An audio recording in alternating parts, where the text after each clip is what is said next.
There are punishments that end a life, and there are punishments that end something else entirely. Death is final. Prison is not. Execution ends suffering in a moment.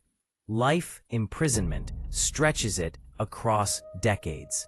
And that difference matters more than most people realize. When Scott Peterson was originally sentenced to death, the public believed his story had an endpoint. There would be appeals. There would be delays. But eventually, there would be a final moment, a conclusion. Whether people supported the sentence or opposed it, there was at least certainty. The clock was running. Then the clock disappeared. The death penalty was overturned. Scott Peterson was not released. He was not exonerated. He was not given a second chance at life. He was transferred into something far more ambiguous. A sentence with no ending. Life imprisonment. From the outside, life imprisonment sounds survivable. You are still breathing. You still wake up. Your heart still beats. But survival is not the same as living. And in prison, survival itself can become the punishment. This documentary is not about sympathy. It is not about fairness. It is not about guilt or innocence. Those debates have already consumed years. This is about something quieter and far more disturbing. What happens to a man when his life does not end, but also never moves forward? Death row has certainty. There is a destination, even if it is delayed. There is a future event that gives time shape. Life imprisonment removes that shape. There is no final date, no last chapter, no moment when waiting stops. Every day begins exactly where the last one ended. There is no progression. There is no regression. There is only repetition. In a life sentence, time does not pass in the normal way. It does not feel like days becoming weeks or years becoming decades. It feels flat, endless, unchanging. People outside prison measure time by milestones, birthdays, holidays, achievements, failures. Inside prison, milestones disappear. Days are measured by meals, by counts, by doors opening and closing. Scott Peterson wakes up every day knowing the same three truths. He will not go home. He will not be believed. And nothing he does today will change tomorrow. There is no almost. There is no if I behave. There is no reward waiting at the end. Just aging, just waiting, just existence inside routine. Outside the prison walls, life continues without him. Parents grow older. Supporters lose interest. The public moves on to newer stories. Time moves forward everywhere, except where he is. Inside prison, nothing unfolds. Nothing builds. Nothing resolves. Prison is not dramatic most of the time. There are no constant fights, no cinematic speeches, no daily confrontations. Most of prison is quiet, and that quiet is suffocating. At first, routine feels manageable. Then it feels heavy. Then it becomes oppressive. Eventually, it becomes identity. Prison does not only take away freedom, it takes away choice. When to wake up, when to eat, when to move, when to speak, when to be silent. Even boredom is scheduled. For many inmates, this loss of choice slowly erodes the self. But for someone like Scott Peterson, the impact is uniquely severe. Because prison does not argue with you. It does not debate innocence. It does not care about your story. Inside prison, explanations mean nothing. Version of events means nothing. You are not a headline. You are not a controversy. You are not a debate. You are a number. And numbers do not persuade. They do not negotiate.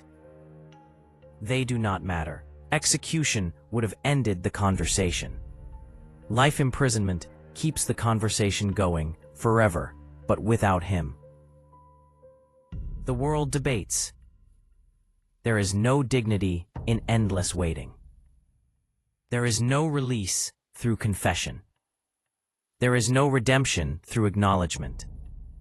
Because nothing changes the sentence. This is where life imprisonment becomes psychologically harsher than death. Death ends experience. Life imprisonment traps a person inside it. On death row, some inmates mark time by appeals, by hearings, by the possibility of change. In life imprisonment, possibility disappears. Hope becomes irrational.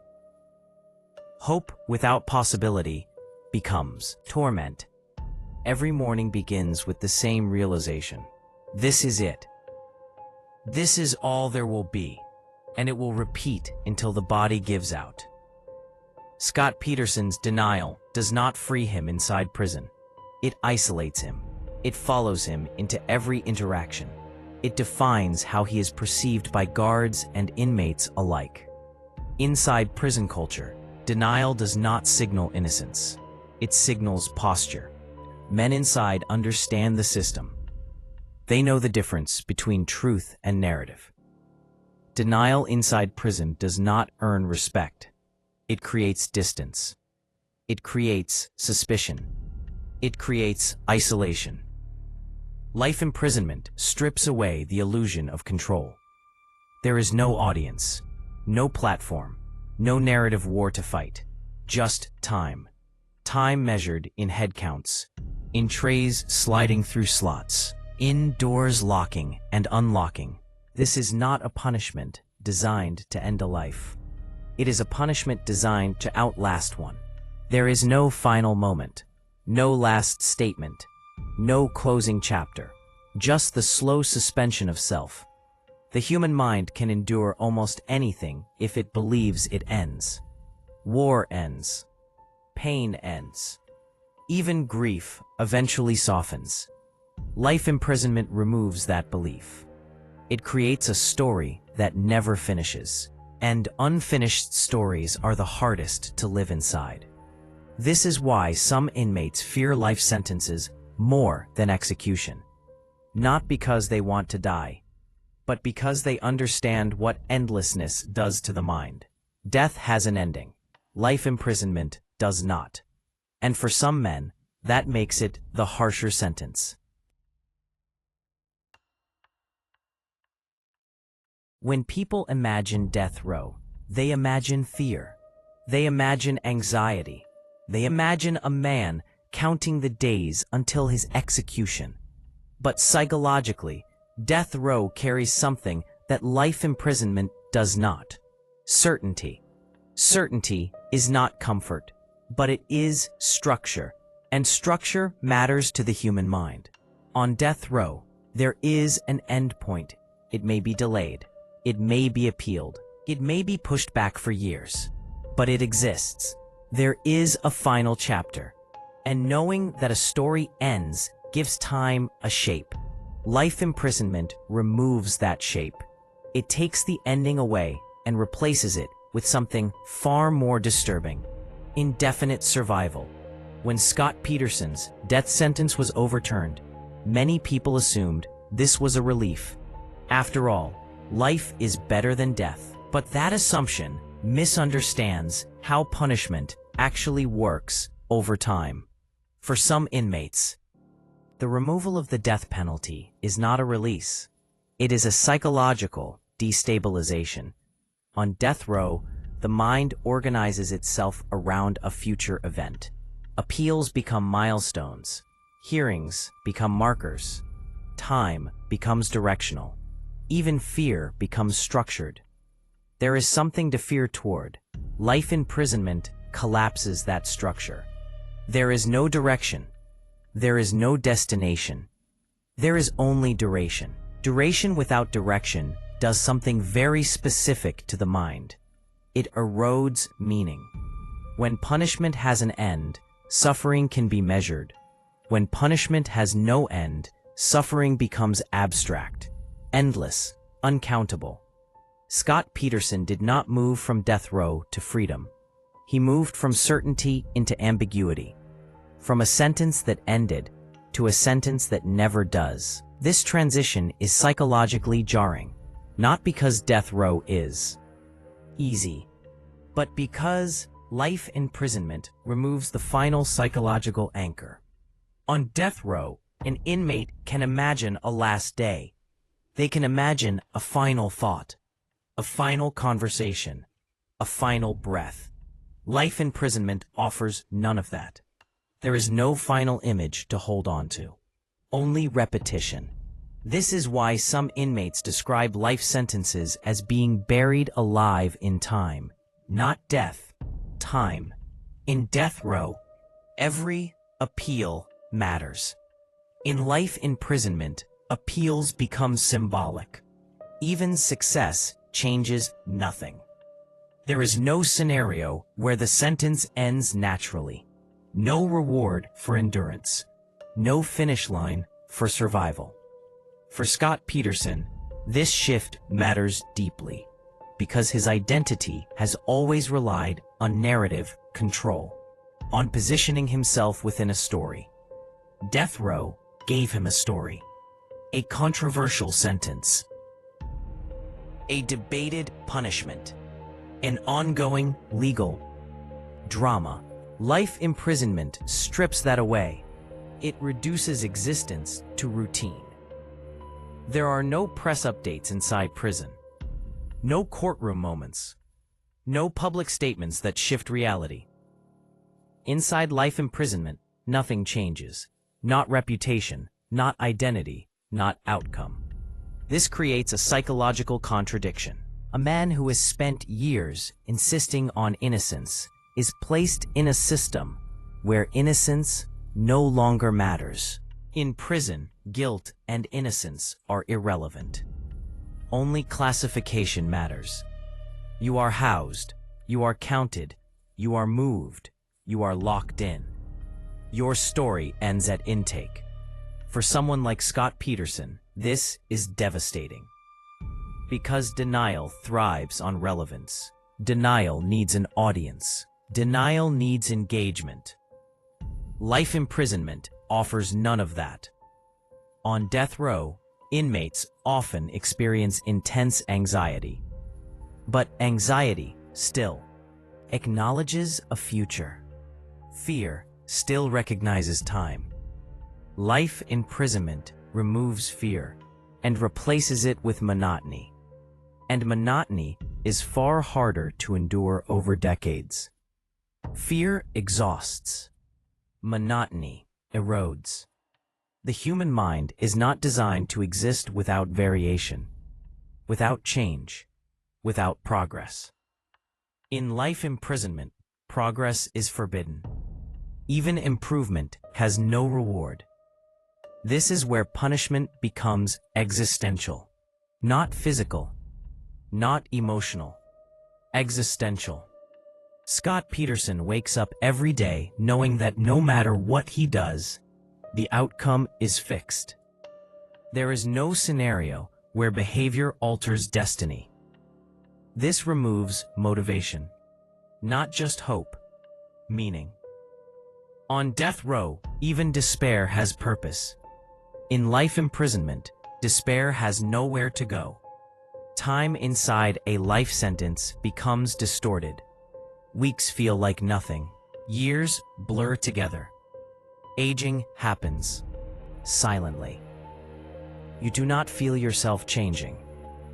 You simply notice one day that you have changed. This is one of the cruelest aspects of life imprisonment. There is no clear moment of loss. No single breaking point. Identity dissolves slowly, quietly. For Scott Peterson, whose public identity was once debated endlessly, this erasure is absolute.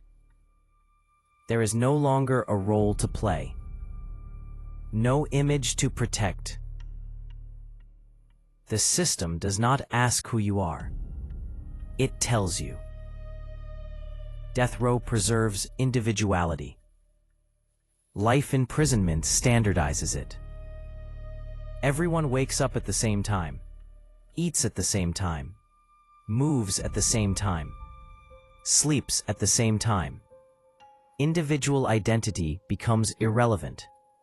This is why some inmates describe life sentences as worse than death. Not because they want to die, but because they understand what it means to stop existing as a person. Life imprisonment does not end life. It suspends it. Scott Peterson did not escape punishment when the death penalty was removed. He entered a different kind of punishment, one without drama, one without conclusion, one without release, a punishment where every day is identical, and identical days accumulate into years. This is not mercy. It is endurance. Prenthe, without meaning, is one of the most psychologically punishing states a human being can inhabit. Life imprisonment is not a moment. It is a condition. And conditions do not end. They persist.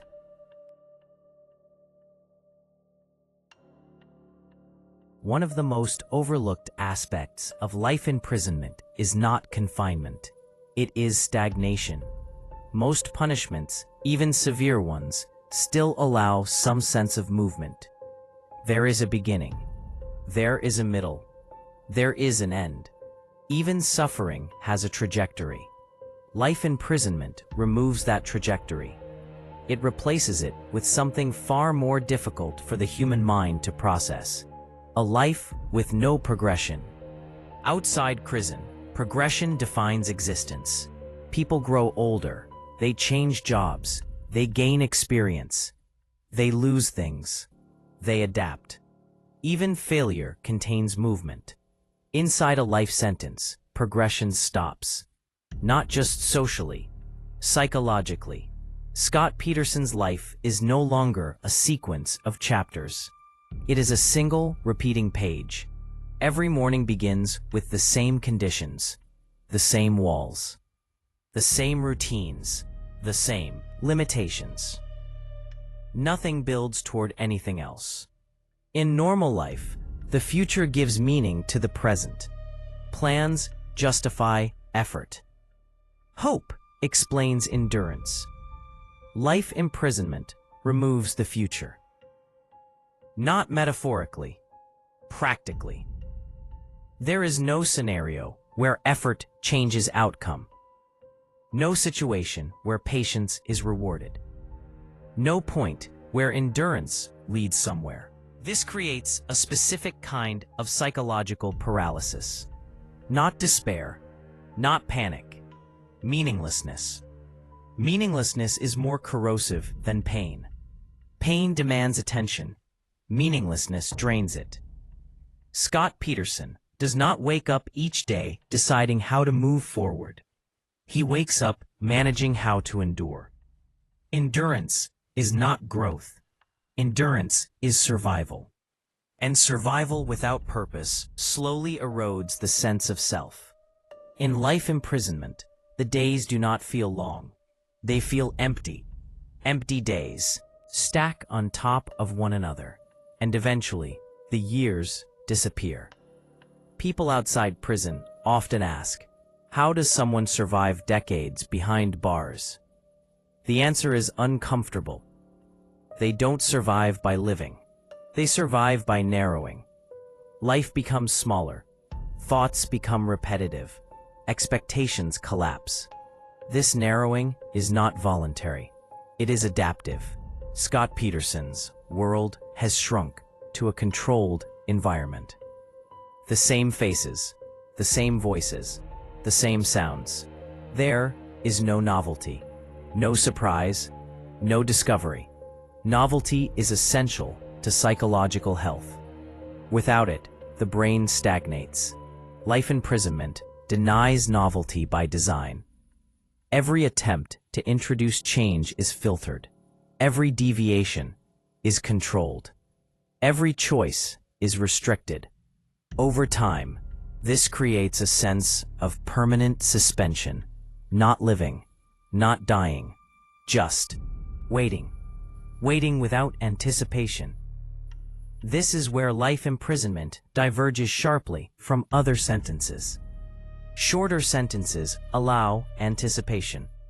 Release becomes a concept. In life imprisonment, anticipation becomes dangerous. It leads nowhere.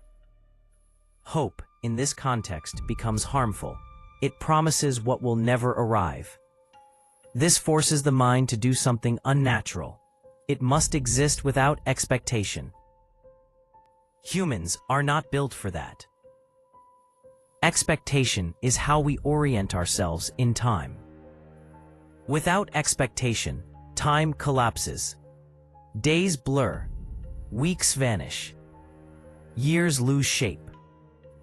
Scott Peterson is aging. But he is not aging toward anything. This creates a deep psychological contradiction. The body changes. The mind stagnates. You wake up older, but nowhere closer to anything. This is one of the cruelest aspects of life imprisonment. You witness your own decay. Without destination. Every birthday becomes meaningless. Every anniversary becomes hollow. In normal life, milestones mark progress. In prison, they mark loss. Loss of time, loss of relevance, loss of self. For someone whose public identity once mattered, this erasure is absolute. There is no reinvention, no second act. Life imprisonment eliminates narrative. Narrative is how humans make sense of suffering. We tell ourselves stories. This is temporary. This will lead somewhere. This has meaning. Life imprisonment strips those stories away. Scott Peterson's days do not contribute to a larger arc. They simply repeat. This repetition creates psychological numbness, not peace. Numbness. Numbness is protective at first. It dulls awareness. But over time, numbness becomes emptiness. Emptiness is not calm. It is absence. Life imprisonment trains the mind to exist in absence. Absence of choice. Absence of purpose. Absence of progression. This absence is not dramatic. It is quiet. That quiet is what makes it unbearable. There is no singular breaking point. No moment where everything collapses. Instead, the self dissolves gradually. Scott Peterson does not wake up one day feeling destroyed. He wakes up one day realizing that nothing inside him moves anymore. This is why life imprisonment is often described by inmates as living death. Not because they want to die, but because nothing in them is allowed to live fully. Life without progression becomes existence without meaning. And meaning is what separates life from survival. This is why life imprisonment is not just a punishment of the body. It is a punishment of time. Time becomes static. Frozen. Frozen time does not heal, does not teach, it does not transform. It simply holds a person in place. Scott Peterson's life is no longer measured in goals. It is measured in endurance. Endurance without purpose is not resilience. It is erosion. This erosion does not announce itself. It does not scream. It does not collapse. It simply continues. And that continuation, day after day, year after year, without progression, without destination, without release, is what makes life imprisonment potentially worse than death. Death ends suffering. Life imprisonment preserves it, not loudly, not violently, but permanently. One of the cruelest aspects of long-term imprisonment is not the cell. It is not the bars. It is not even the loss of freedom. It is the slow destruction of identity. Outside prison, identity is reinforced constantly. People reflect you back to yourself. They respond to your words. They recognize your role. They acknowledge who you are, or who you claim to be. Inside prison, that feedback loop disappears. Identity does not grow. It erodes. Scott Peterson entered prison with a fixed self-image, an image built around denial, an image built around innocence, an image built around the belief that his story still mattered. Life imprisonment dismantles that image piece by piece, not aggressively, not violently, but relentlessly. In prison, belief is not something you argue. It is something you earn, and denial does not earn belief. Among inmates, denial is not interpreted as innocence. It is interpreted as refusal. Refusal to accept reality. Refusal to acknowledge harm. Refusal to take responsibility. Prison culture is unforgiving toward that posture. Not because inmates are moral arbiters, but because they understand the system intimately. Most inmates know exactly what they did. Some admit it openly. Some frame it differently. Some rationalize, but very few insist, decade after decade, that nothing happened at all. That insistence creates distance. Scott Peterson is not surrounded by people who debate his case. He is surrounded by people who judge his behavior. And inside prison, behavior matters more than words. Inmates watch consistency. They watch reactions. They watch how someone carries themselves over time. Denial, when maintained permanently, is read as arrogance, not innocence. This creates a particular kind of social isolation. Not dramatic isolation. Quiet isolation. People do not confront you. They avoid you. Avoidance is more devastating than hostility. Hostility acknowledges existence. Avoidance erases it. Scott Peterson lives among men who know why he is there. Men who understand the difference between legal narratives and lived reality. They do not need evidence. They need coherence. Denial disrupts coherence. As years pass, supporters outside fade. Letters slow. Advocates age out. Public interest shifts elsewhere. Inside prison, that fading is felt sharply. Because outside attention once reinforced identity. Inside, nothing replaces it. When belief disappears, identity becomes fragile. Scott Peterson's claim of innocence does not gain strength with repetition. It weakens. Each year that passes without resolution reinforces the same message. This is permanent. And permanence forces identity to confront reality. Not all at once. Gradually. This is where identity decay begins. Identity decay is not collapse. It is erosion. Small things change first. How you introduce yourself, how much you explain, how often you repeat your story. Eventually, explanation becomes pointless. When no one is listening, identity loses function. Scott Peterson is no longer a man fighting his case. He is a man living inside a fixed outcome. The institution does not respond to innocence claims. It responds to compliance. Guards do not engage with narrative. They engage with procedure. The system does not care who you think you are. It tells you who you are. This creates a profound psychological conflict. A man insisting on innocence is placed in an environment where innocence has no operational meaning. This conflict cannot be resolved. It can only be endured. Over time, many inmates adjust by surrendering identity.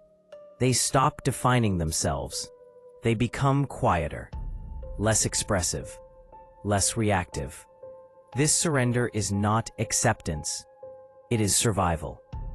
Scott Peterson's identity is trapped between two impossible positions. If he maintains denial, he remains isolated. If he abandons denial, nothing changes materially. Either choice leads nowhere. This is the psychological trap of life imprisonment. There is no identity path that leads to relief. Identity stagnation creates emotional flattening. When identity cannot move forward, emotion follows. Strong emotions require purpose. Anger requires direction. Hope requires possibility. Pride requires recognition. Life imprisonment removes all three. Over time, emotional range narrows. Not because the person chooses it, but because emotion without outlet is painful. Narrowing emotion reduces suffering, but it also reduces humanity. This is how identity decay becomes social death. Scott Peterson exists physically among others, but psychologically, he occupies a shrinking space. He is known, but not engaged, recognized, but not included, present, but not participating. This kind of isolation is harder to endure than solitary confinement. Because it is not imposed, it is organic. People do not isolate you because they are told to. They isolate you because interaction offers nothing. Inside prison, usefulness defines social standing. Can you help? Can you trade? Can you contribute? Denial contributes nothing. As years pass, social relevance disappears.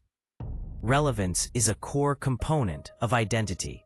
When relevance fades, self-definition collapses.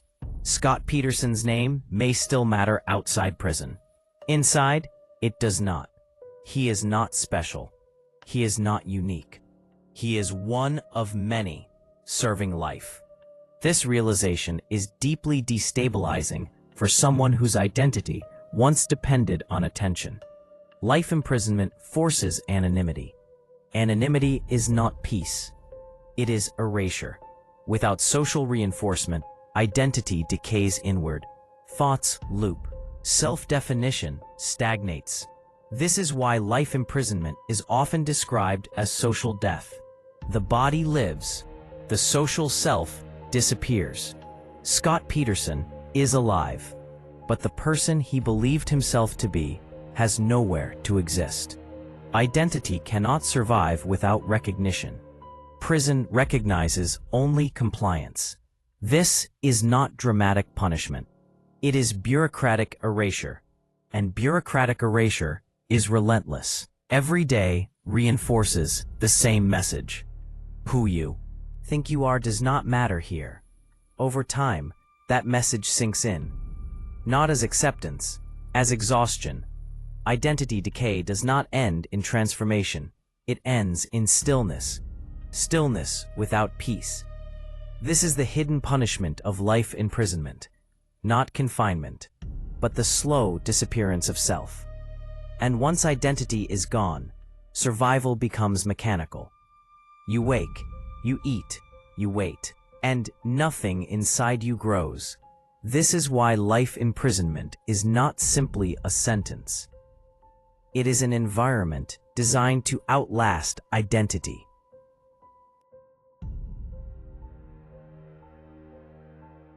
Prison is not only a place of confinement, it is a social system. And like all social systems, it runs on rules that are rarely written down, but always enforced. Inside prison, reputation matters more than words. Who you are is not decided by what you claim. It is decided by how others perceive you over time. Outside prison, reputation can be managed. It can be repaired.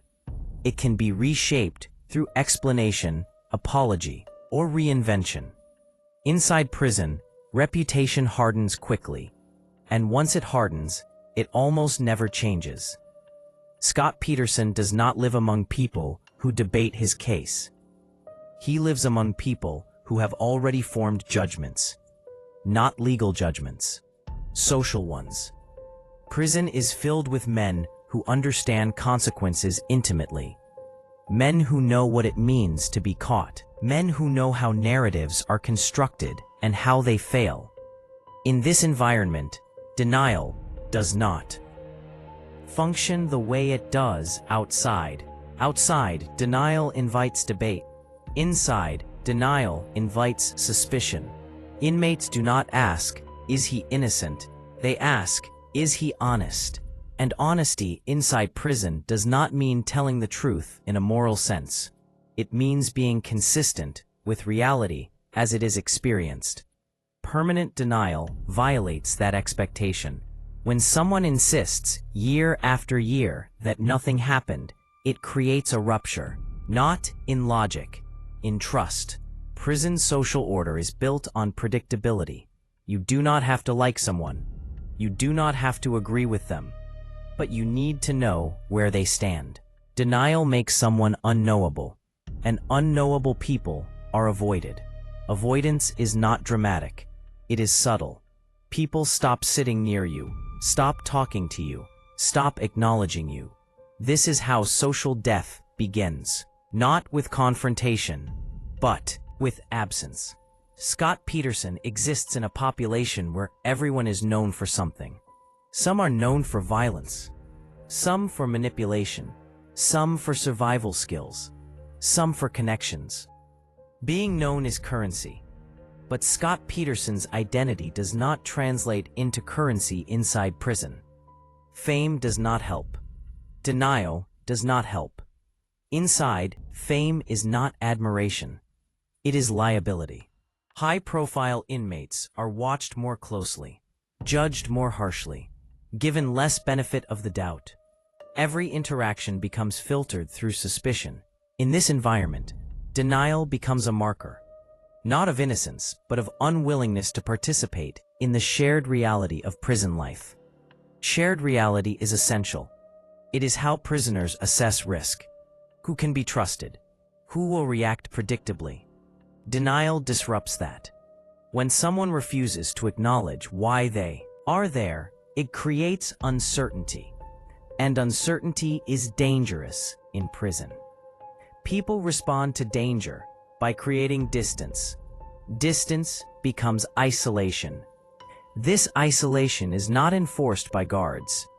It is enforced by peers. Peer-driven isolation is one of the most powerful punishments inside prison, because it is constant and it is silent. Scott Peterson does not need to be threatened to be punished socially. He only needs to be ignored. Ignoring someone strips them of relevance. Relevance is social oxygen. Without it, identity suffocates. Prison hierarchies are not always about violence. Often, they are about contribution. Can you help someone? Can you provide value? Can you be useful? Denial offers no value. Someone who insists on innocence year after year offers no practical benefit, no insight, no resources, no alliance. This makes them expendable socially. In prison, expendability is dangerous, not because it leads to immediate harm, but because it leaves you alone. Alone in a crowded environment is one of the most psychologically punishing states a person can experience. Scott Peterson lives among men who understand the difference between punishment and accountability. Many inmates accept responsibility privately, even if they deny it publicly. They understand the cost of refusing reality. When someone refuses it permanently, it violates an unspoken rule. That rule is simple. Do not insult the intelligence of those who know the system. Denial can feel like an insult. Not because others are offended, but because it suggests superiority. Superiority is dangerous in prison. It suggests you believe you are different, above, untouchable. That posture invites distance at best, hostility at worst. Most inmates choose distance. Distance creates silence. Silence creates isolation. Isolation leads to social invisibility. Social invisibility is a form of death. Scott Peterson's physical safety may be managed by the institution, but his social existence is not protected. There are no systems to ensure inclusion, no policies to enforce engagement. Social life inside prison is voluntary, and Scott Peterson's posture gives others no reason to volunteer. This is not cruelty, it is pragmatism. Prisoners invest social energy where it pays off. Denial never pays off. As years pass, this social emptiness becomes normalized.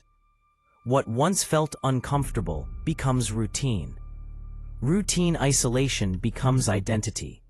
Eventually, being alone feels safer than engagement. But safety comes at a cost. Without social interaction, the mind turns inward. Thoughts repeat. Narratives loop.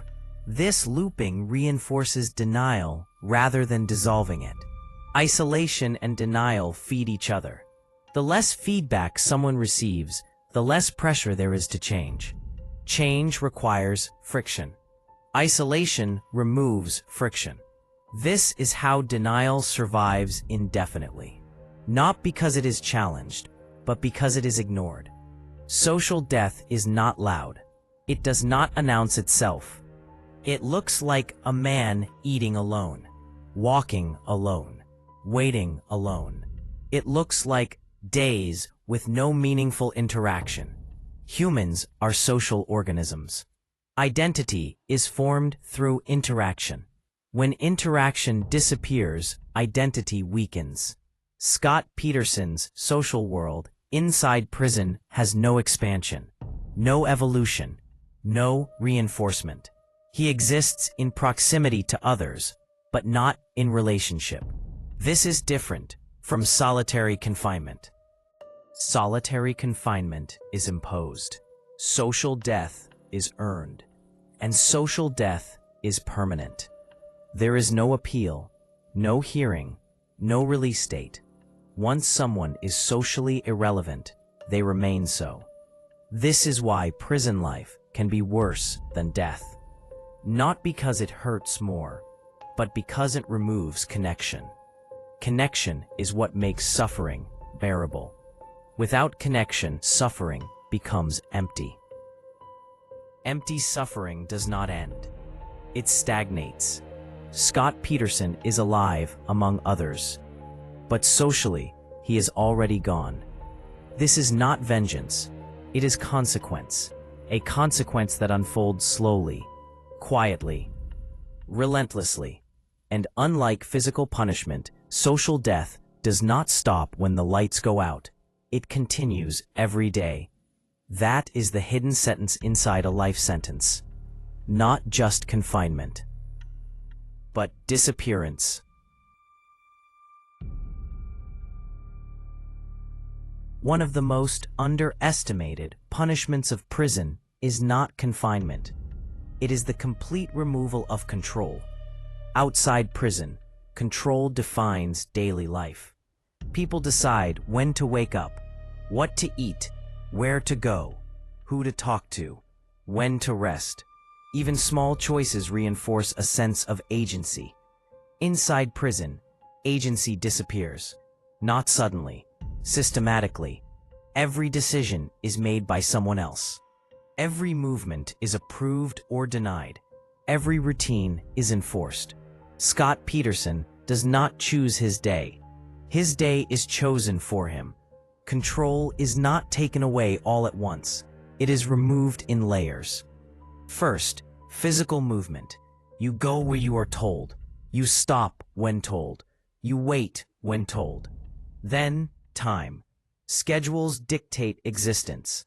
Minutes matter only when the institution says they matter. Then, privacy. Everything is visible. Everything is monitored. Nothing belongs solely to you. Then, voice. Requests are filtered. Complaints disappear into procedure.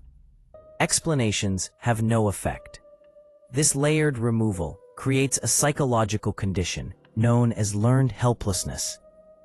Learned helplessness occurs when repeated attempts to influence outcomes fail.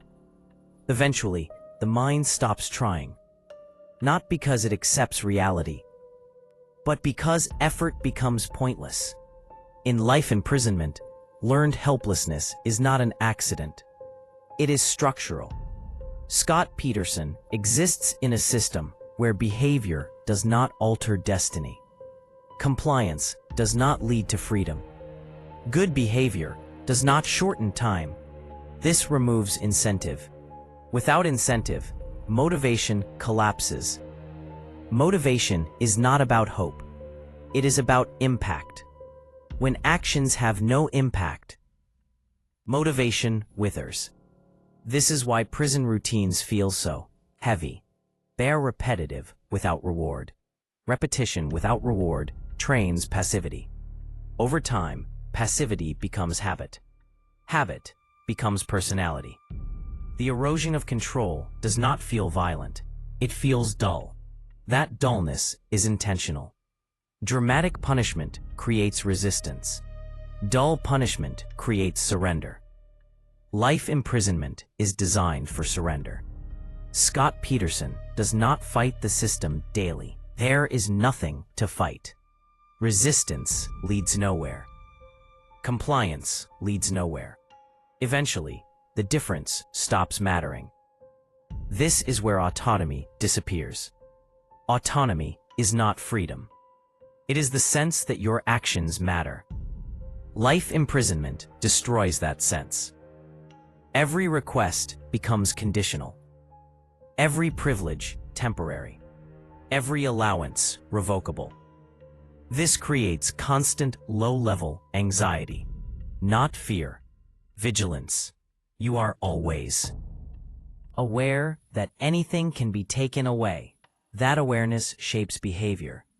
People stop expressing preferences, stop asserting needs, stop expecting consistency. This is psychological contraction.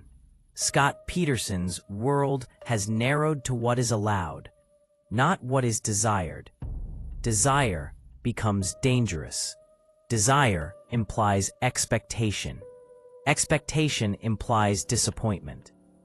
Over time, inmates learn to suppress desire. Suppressed desire reduces suffering, but it also reduces vitality. This is how prison drains life without killing the body. The erosion of control also affects identity. Outside prison, people define themselves by choices. Inside prison, identity is defined by compliance. Are you cooperative? Are you quiet? Are you predictable? These traits become survival tools. But survival tools are not personality traits. Over time, the line blurs. Scott Peterson is not rewarded for thinking independently. He is rewarded for following rules. Rules are not moral. They are procedural. This removes moral agency. You are not judged by right or wrong. You are judged by adherence. This is deeply corrosive. Moral reasoning requires agency. Agency requires choice. Life imprisonment removes both. The erosion of control also affects memory. When days are identical, memory struggles to organize experience. Events blur. Time collapses. This creates disorientation. Disorientation is not confusion. It is flattening. Nothing stands out. Nothing marks change. Without markers, time loses meaning. This intensifies the feeling of endlessness. Scott Peterson lives inside this condition every day. He does not experience highs or lows. He experiences sameness. Sameness is psychologically exhausting. It wears down resilience. Resilience depends on variation. Without variation, endurance becomes mechanical. Mechanical endurance strips life of texture. This is why life imprisonment feels worse than death to some. Death is final. Life imprisonment is monotonous. Monotony does not shock the nervous system. It numbs it. Numbness is not peace. It is absence. Absence of agency. Absence of choice. Absence of meaning. The erosion of control is complete when a person no longer imagines alternatives. Not because alternatives are forbidden, but because they feel unreal. At that point, the system has succeeded. The individual survives, but the self is gone. Scott Peterson's body remains. His autonomy does not. This is not accidental cruelty. It is institutional design. Life imprisonment is not meant to rehabilitate. It is meant to. Containment without agency creates psychological erosion. And erosion does not stop. It deepens. Day after day, year after year, until control is no longer something that can be imagined. This is the true punishment. Not the walls, not the bars, not the sentence length, but the slow disappearance of agency. Agency is what makes life feel like life. Without it, existence becomes maintenance. Maintenance without purpose is not living. It is enduring. And enduring indefinitely is often harder than dying once.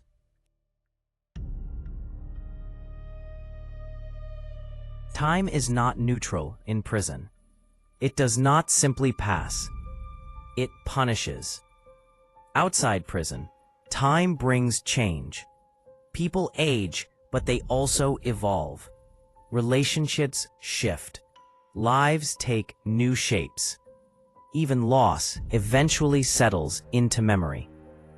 Inside a life sentence, time does something very different. It does not heal. It does not transform. It only moves forward, everywhere else. Scott Peterson experiences time not as growth, but as subtraction. Every year removes something. Relevance, connection, possibility. Time inside prison is not marked by progress. It is marked by absence. Outside the prison walls, the world continues. Children grow up. Parents grow older. People fall in love. People move on. Inside prison, all of that happens without you. This is one of the most psychologically painful aspects of life imprisonment. You are forced to witness time's effects without participating in them. Every letter that stops arriving is a reminder. Every name you stop hearing is a signal. Every silence is confirmation that the world is moving on without you. At first, the passage of time feels dramatic. Each year feels heavy. Each anniversary feels sharp. Then something worse happens. It becomes ordinary. Ordinary loss is harder to endure than sudden loss. Because it never stops. Scott Peterson does not experience one moment of separation from the world. He experiences thousands. Birthdays come and go. Holidays lose meaning. Dates that once mattered become indistinguishable. The calendar exists, but it no longer organizes life. In prison, the future does not approach. It recedes. People outside plan. They anticipate. They imagine. Inside prison, imagination becomes dangerous. Imagining the outside world creates pain without remedy, so the mind learns to avoid it. This avoidance has a cost. When you stop imagining the future, time flattens. Days blur. Weeks disappear. Years pass unnoticed. This is not forgetting. It is adaptation. Adaptation to endless waiting. Scott Peterson grows older inside a place that does not change. His body ages. His environment does not. This creates a surreal experience. The mirror changes. The world does not. Every physical change becomes a reminder of time's cruelty.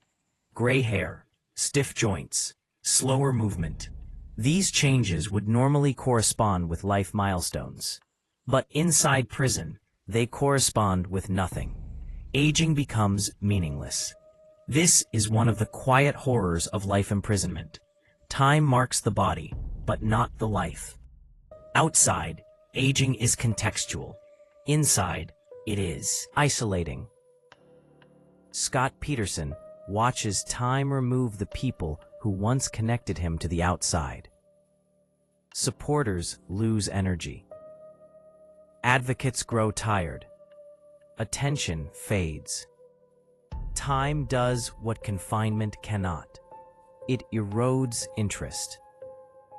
The public does not actively abandon you. It simply forgets. For someone whose name once dominated headlines, this forgetting is profound. Fame does not protect against time. It accelerates its cruelty. The more attention you once had, the more absence you feel later. Inside prison, anniversaries are unavoidable. They arrive whether you acknowledge them or not. Each anniversary reinforces the same message. This is permanent. There is no closure, no turning point, no final reckoning.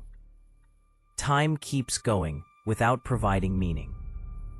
This is why time itself becomes the punishment, not a countdown, not a deadline, but an endless forward motion that excludes you. In death row, time leads somewhere.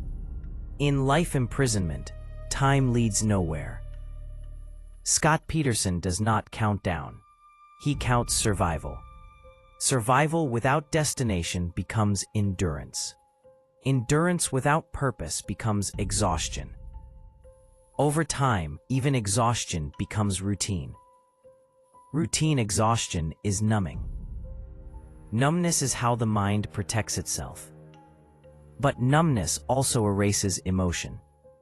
Emotion requires contrast. Without contrast, feeling disappears. This is how time quietly empties the self. The cruelty of life imprisonment is not in a single moment. It is in accumulation. One missed holiday is painful. 20 missed holidays are abstract. Abstraction dulls pain, but it also dulls identity. Scott Peterson's memories of the outside world grow distant, not because he forgets them, but because they no longer connect to anything real. Memories without continuity become artifacts. Artifacts are observed, not lived. This creates a deep psychological split. The past feels unreal. The future feels impossible. Only the present exists. And the present never changes. This is not living in the moment. It is being trapped in it. Time inside prison does not offer reflection. It offers repetition. Reflection requires change. Repetition prevents it. This is why life imprisonment resists transformation. There is no before and after, only now. Scott Peterson's existence becomes anchored to routine. Meals, counts, lights. Time becomes procedural. Procedural time does not carry meaning. Meaning is what allows humans to endure suffering. Without meaning, suffering becomes hollow. Hollow suffering does not end. This is why life imprisonment feels worse than death to some. Death stops time. Life imprisonment weaponizes it.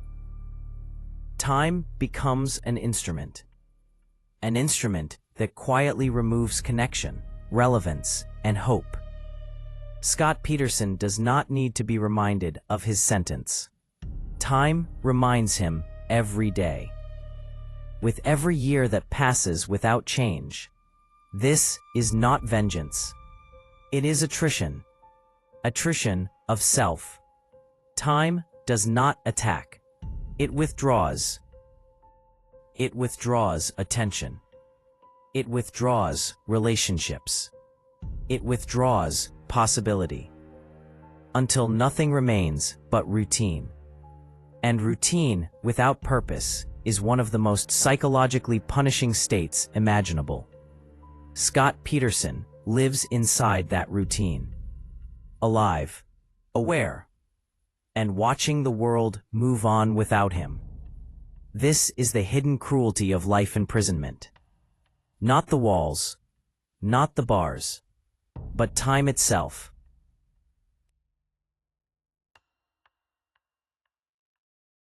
There are punishments that end. And there are punishments that continue long after the sentence is spoken. Life imprisonment belongs to the second category.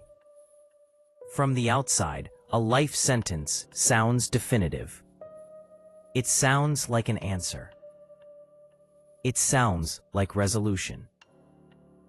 But inside the walls, it is not an ending. It is a condition.